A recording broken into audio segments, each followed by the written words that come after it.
WhatsApp itu memang kelompok-kelompok relawan itu banyak ya, banyak dalam arti ada beberapa grup-grup relawan yang saya juga di-invite di situ. Ada dulur Ganjar Pranowo, ada kancane Ganjar Pranowo, atau ada relawan Ganjar Pranowo.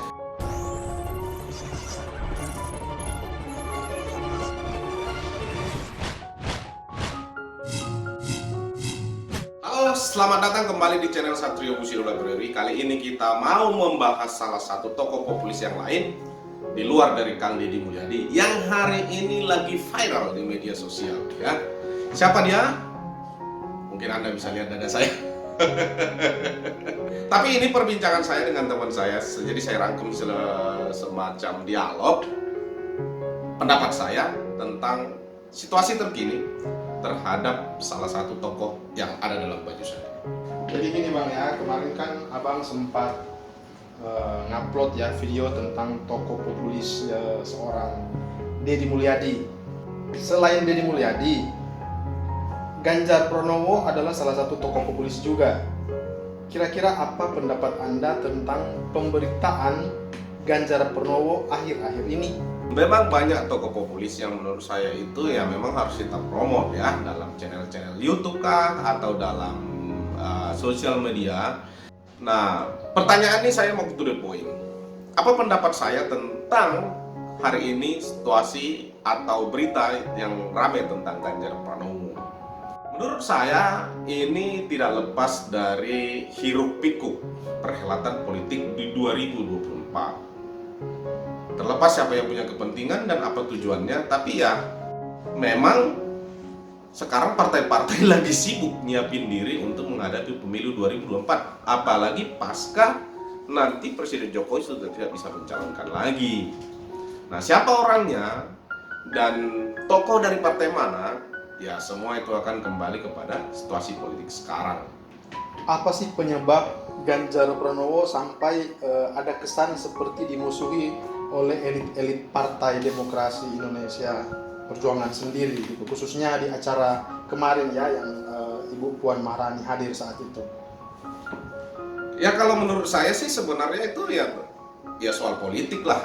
Karena mungkin orang partai politik itu atau elit politik itu melakukan sesuatu tidak punya latar belakang politik, itu pasti sudah itu pekerjaannya dan gesekan internal atau bisa jadi itu melihat ya ada sesuatu yang harus disampaikan.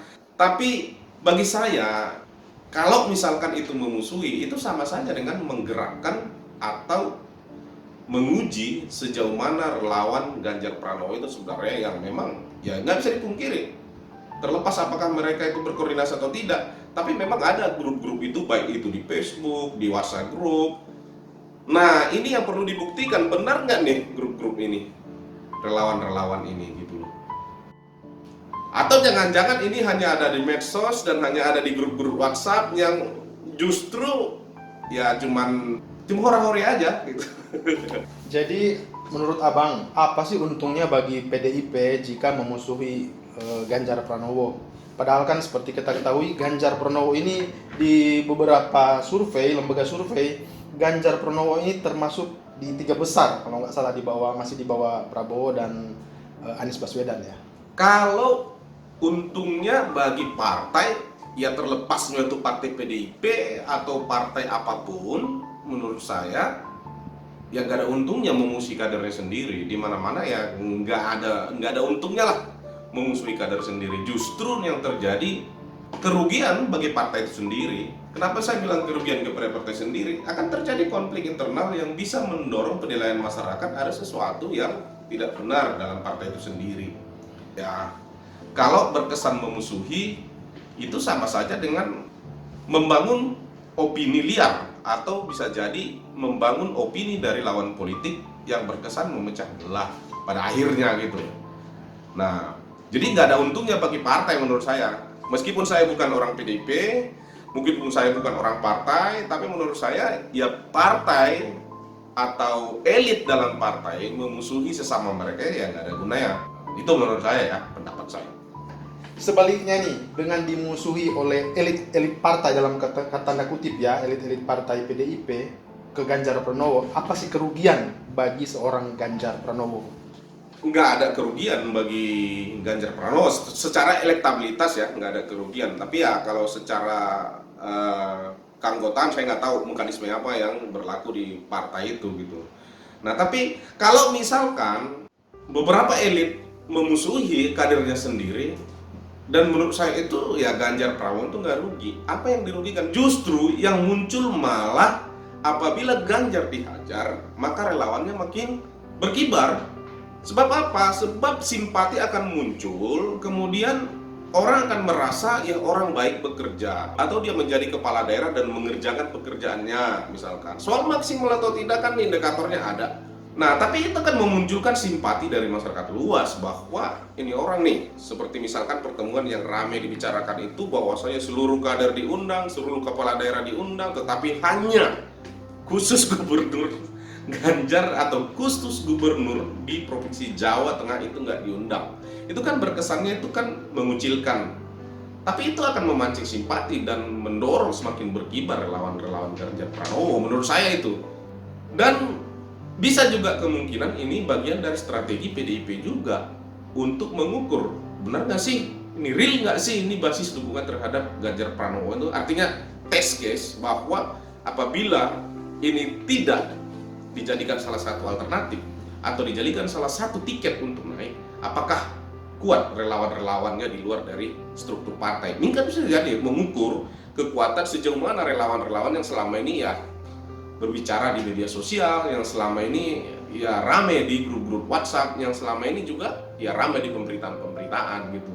Jadi ya bisa aja ini cara yang dilakukan oleh elit PDIP ini, khususnya Ketua DPD Jawa Tengah ini adalah mengukur sejauh mana sih sebenarnya relawan-relawan itu, apakah hanya ada di Jawa Tengah aja atau memang seluruh Indonesia memang ada gitu suatu basis dukungan itu. Nah itu yang perlu dibuktikan relawan-relawan Ganjar Pranowo atau grup-grup relawan Ganjar Pranowo. Jadi menurut abang nih, apakah benar ya Ganjar Pranowo ini katanya dalam tanda kutip diam-diam telah membentuk relawan khusus untuk dia maju di Pilpres 2024, sampai-sampai ini elit-elit PDIP merasa kita harus tegur nih Ganjar Pranowo, kayaknya dia udah kelewatan, atau sudah elit-elit partai PDIP sendiri itu kok merasa kenapa sih Ganjar itu curi start, sedangkan dari ketua umum kan biasanya kan kingmakernya ini Ibu Mega nih. Kalau memang mau maju itu biasanya Ibu Mega yang bicara gitu. Kalau menurut pendapat saya ya dari situasi yang ada sekarang, apakah sudah ada relawannya dibentuk atau tidak? Memang di grup-grup WhatsApp itu memang kelompok-kelompok relawan itu banyak ya, banyak dalam arti ada beberapa grup-grup relawan yang saya juga di-invite di situ. Ada dulur Ganjar Pranowo, ada kancane Ganjar Pranowo, atau ada relawan Ganjar Pranowo. Ini di grup Facebook, di grup WhatsApp memang ada.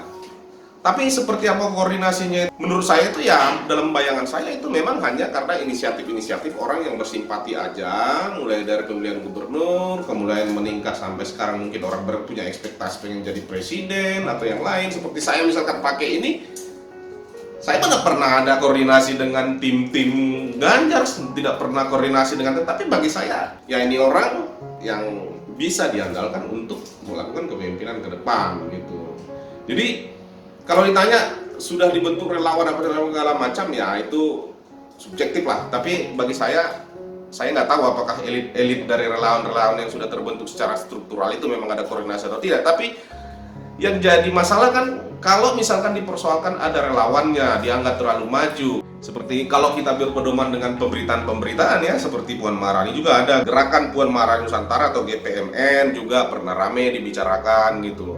Jadi maksud saya itu kalau misalkan pertanyaannya itu dia terlalu maju membentuk relawan apa segala macam, belum tentu. Menurut saya belum tentu, dalam arti belum tentu mereka-mereka ini, grup-grup ini terkoneksi langsung dengan Ganjar sendiri.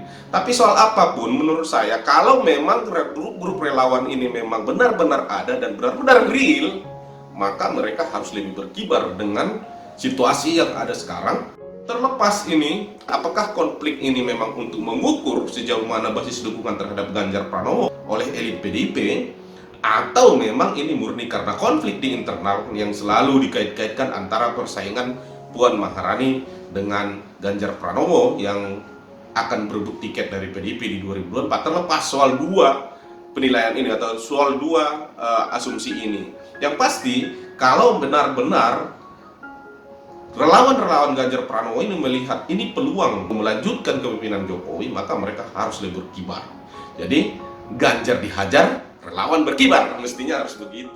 Jadi pertanyaan penutup saya nih Bang, menurut Abang, Ganjar Pranowo ini udah pantaskah dia maju sebagai calon presiden di 2024 dan menjadi sebagai suksesor buat Pak Jokowi di kebijakan-kebijakan yang di 2 periode ini? Ya, kalau pantas tidak pantas sih menurut saya pantas. Artinya dia punya pengalaman di legislatif DPR RI, dia punya pengalaman di eksekutif sebagai gubernur, dan menurut saya itu salah satu yang bisa dikatakan syarat untuk pantas. Jadi ada background politiknya, terus pendekatan sosialnya juga lumayan bagus, dan pendekatan adaptasinya terhadap teknologi juga, penggunaan media sosial sebagai media komunikasinya juga menurut saya ya cocok. Nah, ada beberapa orang juga yang bisa disandingkan, misalkan seperti tokoh-tokoh dari Jawa Barat, misalkan Deddy Mulyadi juga salah satu yang berpengalaman meskipun belum pernah jadi gubernur, tapi dia pernah jadi bupati, seperti Ridwan Kamil juga. Tapi ini persoalannya adalah persoalan partai mana yang akan membawa mereka atau mencalonkan mereka. Ini yang jadi pertanyaan.